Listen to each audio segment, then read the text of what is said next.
네, 안녕하세요. 저는 BIP701의 NLP 언더스탠딩 팀에 속해 있는 유승종이라고 합니다.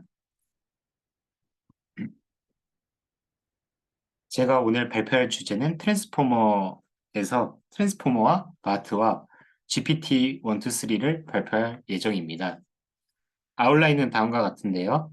먼저 RNN과 어텐션, 셀프 어텐션에 대한 리마인드를 진행을 하고 트랜스포머 논문인 Attention is all you need 라는 논문을 리뷰를 해볼 거고 바트와 GPT, 즉 GPT-1, GPT-2, GPT-3 순으로 설명을 할 거고 이제 추가적인 공부를 원하시는 분들을 위해서 레퍼런스 페이지를 추가를 하였습니다.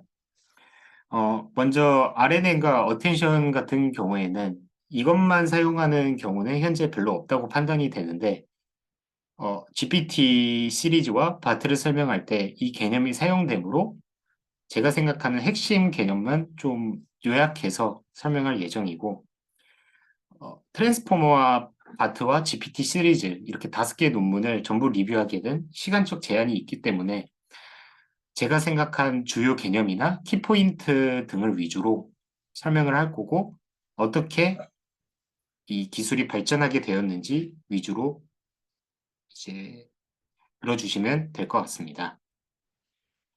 파이프라인 for Avatar Based Living AI 이 부분에서 저는 Understanding 파트인 Produce Human-like Dialogue in Conversation, 즉 AI와 인간이 어떻게 컨버세이션을 하고 대화를 하고 이제 서로 대화를 이해하게 되는지 부분에 속한다고 생각을 하고요.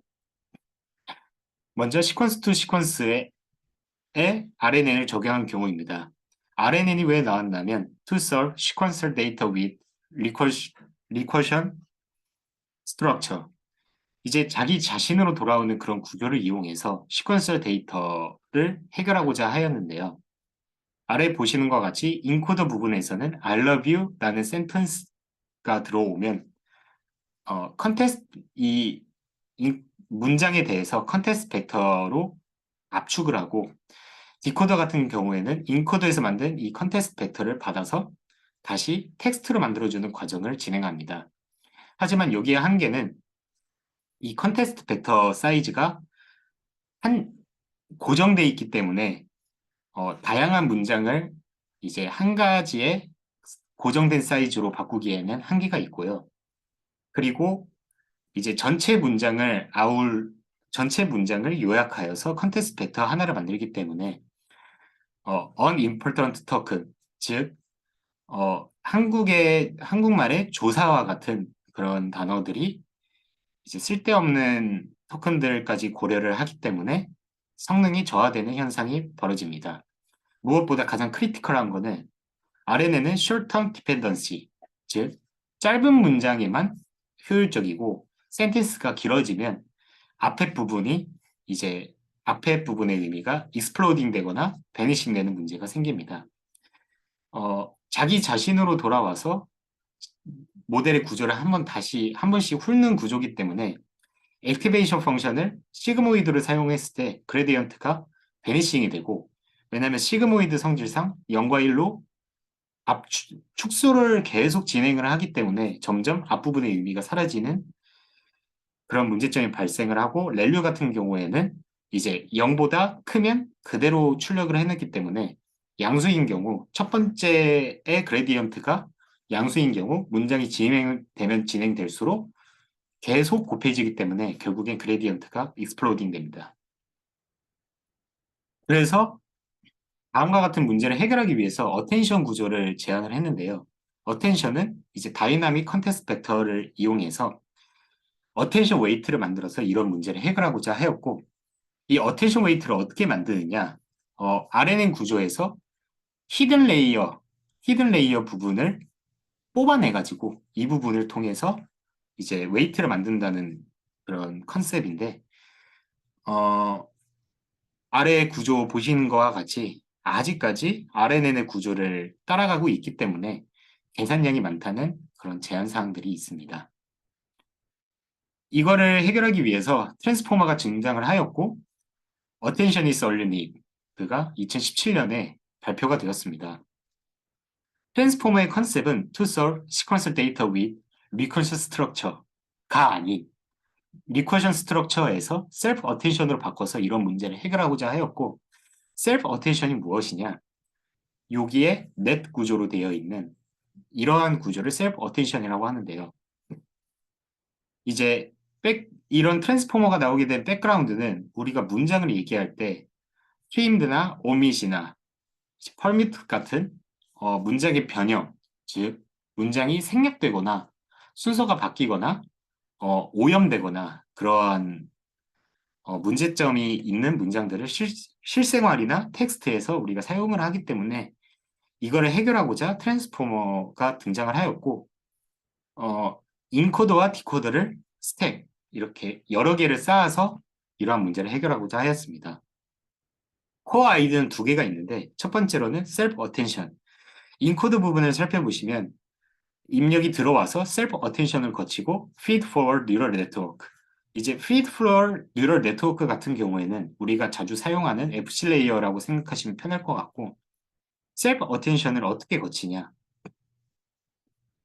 셀프 어텐션은 이제 다음과 같이 제가 읽을 줄은 모르는데 세 개의 단어로 구성된 문장이 들어왔다고 생각할 때 첫 번째 단어만을 고려를 하여서 출력 Z1을 만들어내는 게 아니라 X1도 고려하고 X2도 고려하고 X3도 고려를 하는 그러한 방식을 채택을 했는데요. 어떻게 이런 방법을 구현할 수 있냐에 대해서는 외국 한 블로그에 Thinking Machine이라는 단어를 가지고 예시를 들은 그림이 있어서 첨부를 하였고, 이제 Thinking Machine, 즉 각 단어마다 인베딩을 진행을 하여서 이제 인베딩 벡터 한 개씩을 출력을 합니다. X1과 X2를 출력을 하게 되고, 이 X1과 X2를 쿼리 매트릭스와 이제 키 매트릭스, 밸류 매트릭스, 즉 각각의 웨이트들을 계산을 하여서 Q1, Q2, K1, K2, V1, V2를 각각 만듭니다. 즉, 한 개의 단어마다 쿼리, 키, 밸류 3개를 만들어냅니다. 벡터 3개를 만들어내고, 이러한 벡터를 이용해서 스코어 벡터를 만들어내게 되는데, 이제 띵킹의 경우 스코어 벡터를 어떻게 만들어내느냐? 만들어진 Q1, K1, B1을 가지고 Q1과 K1을 내적을 하여서 계산을 하고, 또한 K1만, 그러니까 키 벡터를 하나만 쓰는 게 아니라 뒤에 있는 머신의 키 벡터도 내적을 하여서 값을 구하게 됩니다. 보시는 것과 같이 112와 96 이런 예시로는 값이 작아 보이는데 실제로는 값이 커질 수도 있어서 오른쪽 식과 같이 이제 키 디멘션의 스퀘어, 이제 제곱근을 나누는 방식으로 좀 더 정교화를 진행을 하였고, 정교화기보다는 이제 값이 너무 커지는 거를 좀 방지를 하였고, 이를 소프트맥스를 통과를 하여서 소프트맥스를 통과를 하고 그 소프트맥스의 출력을 밸류 벡터를 곱해는 방식으로 Z를 출력해냅니다.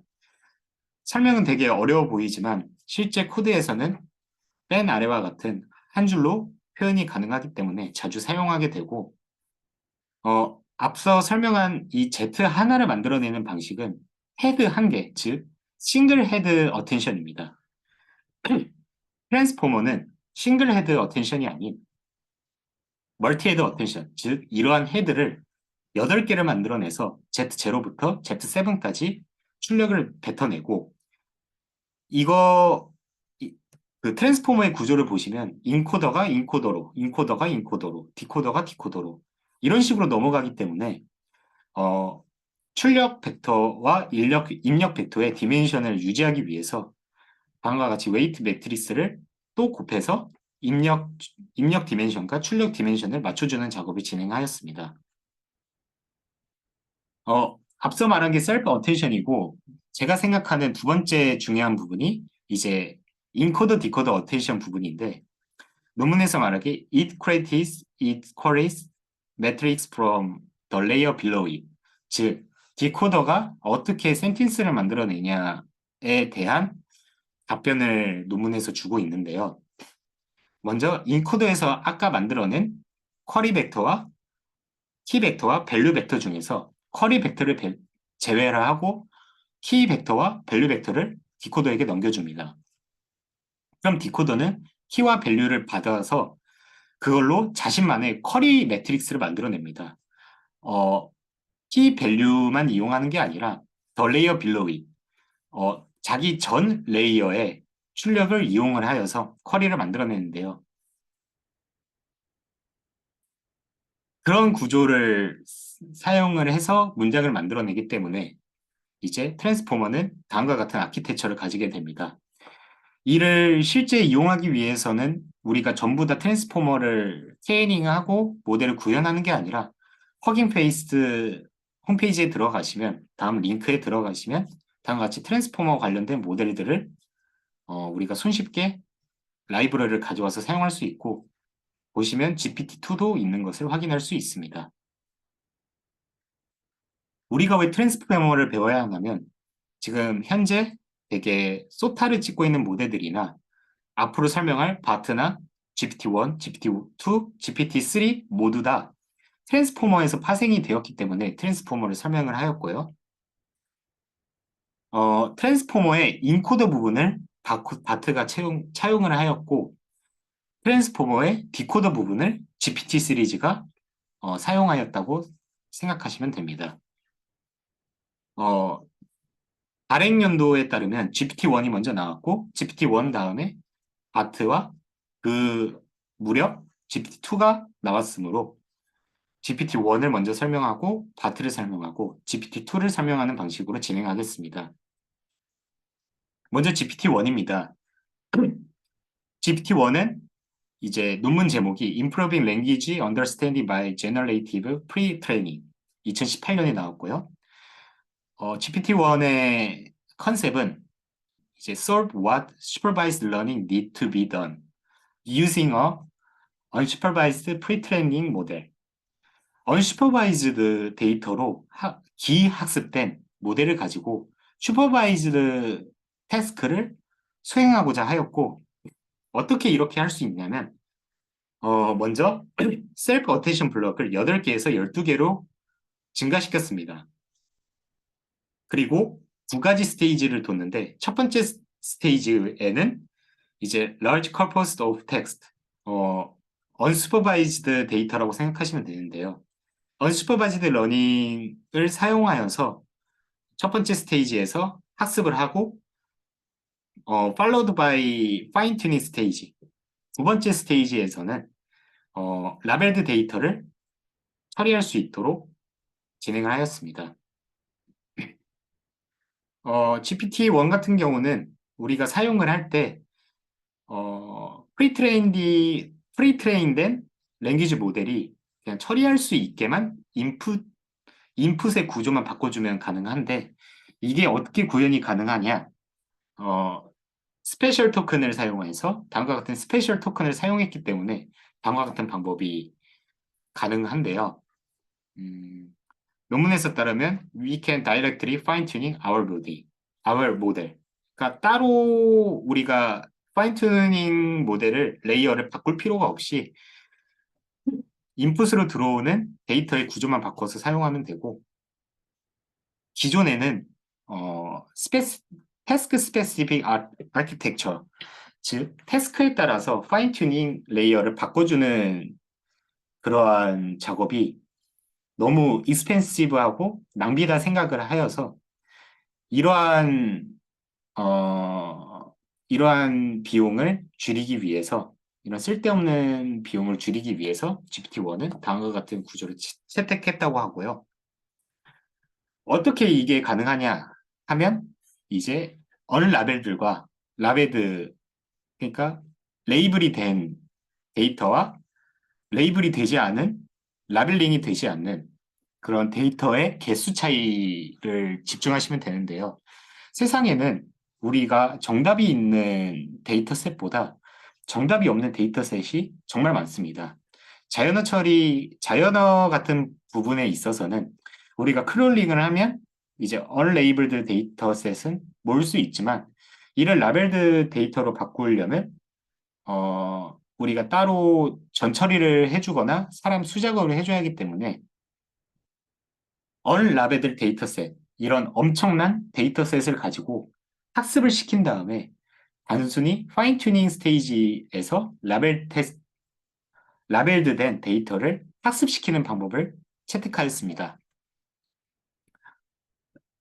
그래서 이거의 효과는 우리가 앞에서 말한 스페시픽 태스크, 특정한 태스크를 위해서 우리가 데이터를 모집하고 모으거나 모델을 만든 그런 모델들보다 이제 언슈퍼바이즈드 프리트레이닝을 하고 파인 튜닝을 한 모델이 성능이 좋다는 것을 증명을 했고요.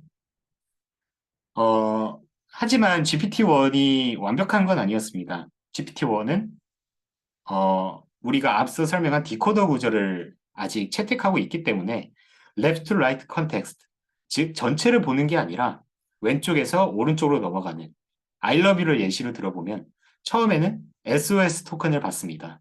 이 SOS 토큰이 I를 만들어내고 I가 love를 만들어내고 love가 U를 만들어내는 이런 구조를 아직까지 가지고 있고 전체를 보게 되면 이제 치팅이라고 여기기 때문에 이게 트랜스포머의 디코더 구조를 가져왔다는 한계점에 포커스를 맞춰서 바트 모델이 등장을 했는데 바트 같은 경우에는 이러한 문제를 마스크드 랭귀지 모델로 MLM으로 해결하고자 하였고 구조는 다음과 같이 이제 네트 구조, 아까 인코더 부분에서 셀프 어테이션 부분을 확인할 수 있습니다.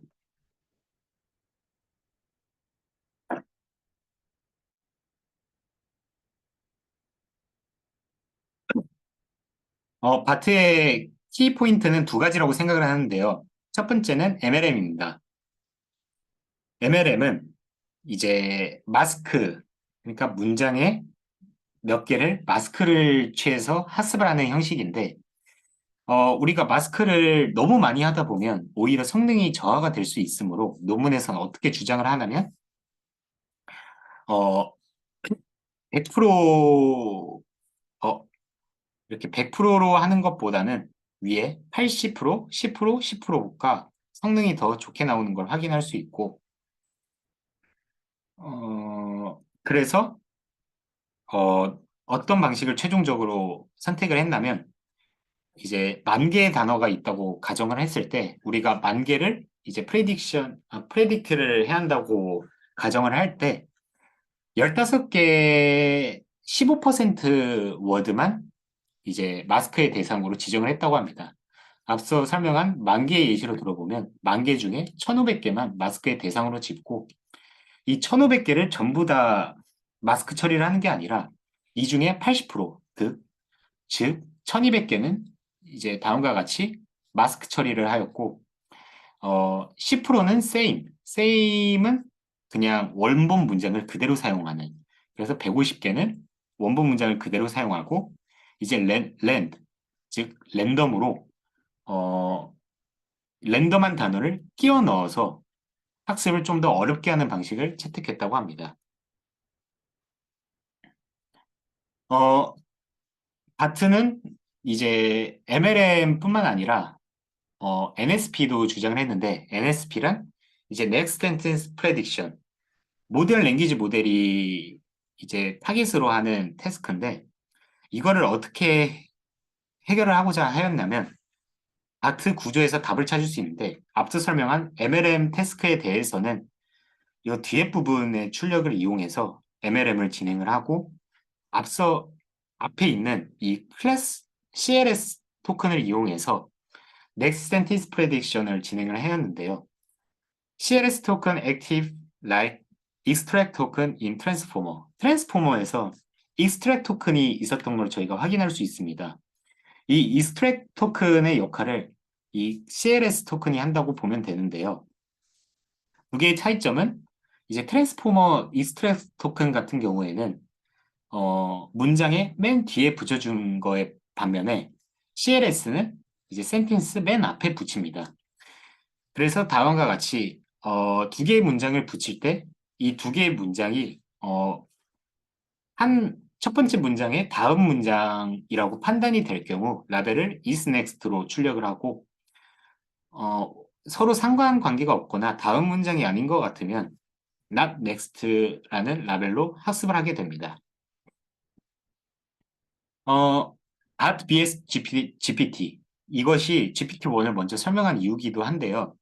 논문에서 이제 GPT-1에 비해 바트가 어떻게 더 성장을 했는지를 설명을 하는데, 먼저 트레이닝 데이터셋을 뭐 3배 정도 늘렸고, GPT에 비해서. 트레이닝 스페셜 토큰, 앞에서 말했듯이 이제 GPT 같은 경우는 익스트랙 토큰 하나를 뒀는데, 이제 바트는 세퍼레이트, 클래시피케이션, 이제 센티스 AB 임베딩 같은 토큰을 두었고, 배치 사이즈 또한 4배 정도 늘렸다고 합니다. 파인 튜닝 러닝 레이트는 이제 GPR이 아니라 GPT의 오타인데, GPT 같은 경우에는 same 러닝 레이트를 고정해서 사용하는 반면에 바트는 태스크에 따라서 파인 튜닝을 하여서 러닝 레이트를 바꿀 수 있다는 장점이 있습니다. 그리고 우리가 자연어 처리의 성능을 볼 때 좀 많이 사용하는 이제 글루 벤치마켓에 대해서 좋은 성능을 확인할 수 있습니다. 그러고 이제 GPT-2가 나왔는데, GPT-2는 2019년에 Language Models are Unsupervised Multitask Learner, 즉 멀티태스크에 우리가 집중을 하면 좋을 것 같은데요. 키포인트는 이제 파인 튜닝을 아예 없앤다는 컨셉입니다.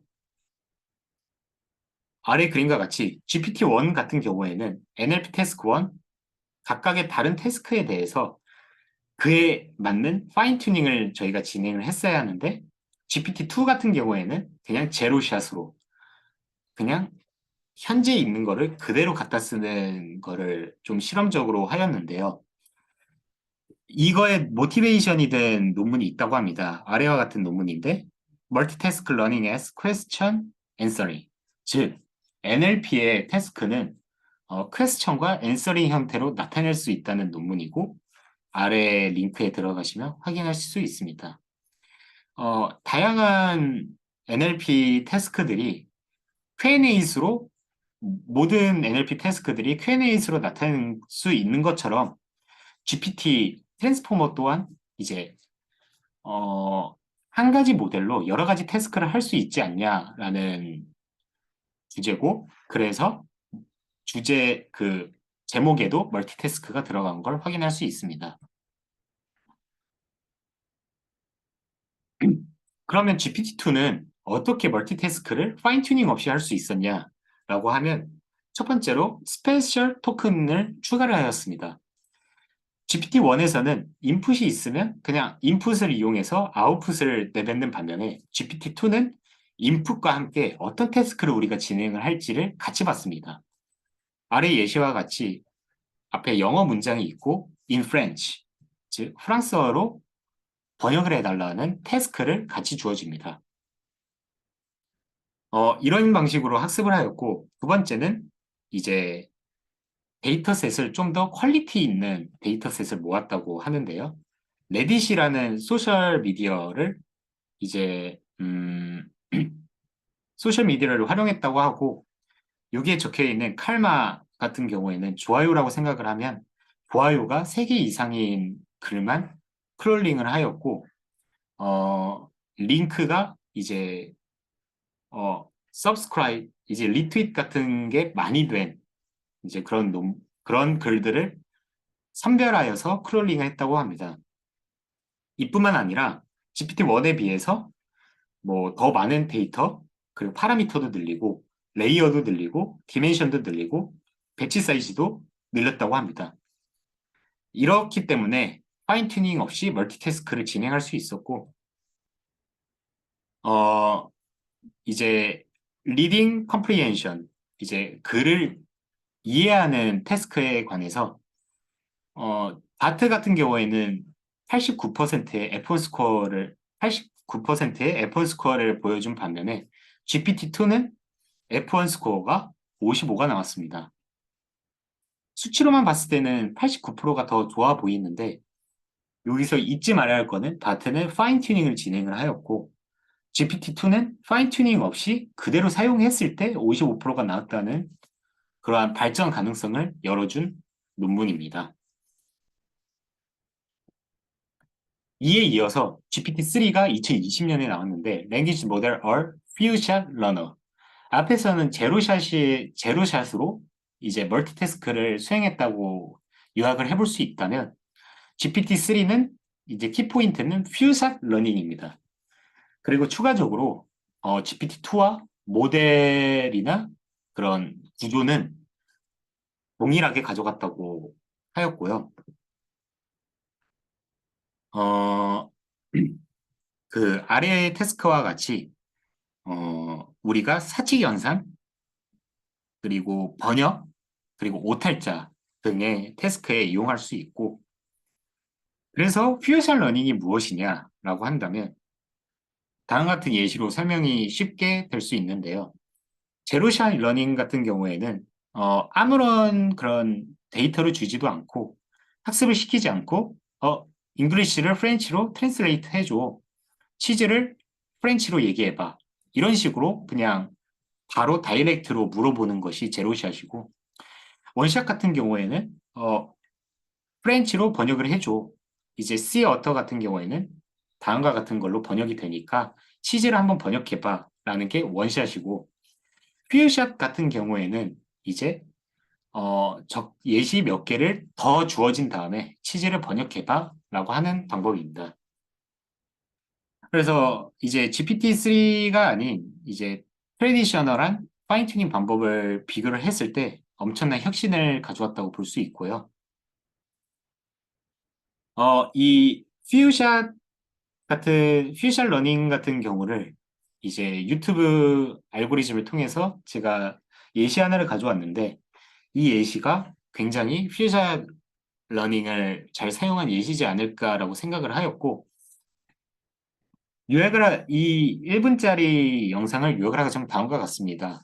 음, 이 사람이 엄준식 랭귀지라고 본인만의 법칙을 가지고 코딩을 하는 사람인데 그 본인만의 법칙을 GPT한테 예시와 그런 이론들을 가르쳐 줍니다. 다음과 같이 첫 번째, 두 번째, 세 번째, 네 번째 공식과 예시를 알려주면 이제 GPT가 그걸 학습을 하고 다음과 같이 10을 자기의 언어로 출력을 하려면 어떻게 작성을 해야 하냐라고 했을 때 어, 정확하게 공식에 맞춰서 출력을 하는 것을 볼 수 있습니다. 어, 뭐 GPT-1에서 GPT-2 넘어왔던 거와 같이 GPT-2에서 GPT-3 넘어올 때도 데이터셋을 늘리고 이제 파라미터도 늘리고 그런 식으로 이제 파라미터도 늘리고 모델 사이즈도 점점 키우는 방식을 채택을 했는데 이것이 가능한 이유가 뭐냐면 이제 퓨샷, 제로샷, 원샷 같은 경우를 전부 실험을 했을 때 데이터가 많아지고 파라미터가 점점 많아질수록 성능이 계속 올라간다는 점입니다. 그래서 이제 GPT-3는 큰 파라미터, 더욱더 많은 파라미터를 수용할 수밖에 없었고 175 빌리언의 파라미터를 사용을 했다고 합니다. 제가 이 발표자를 만들 때 즈음에 GPT-4가 발표를 되었는데 제가 전부 다 읽지는 못했지만 테크니셜 리포트를 다음과 같은 링크에서 확인할 수 있고요.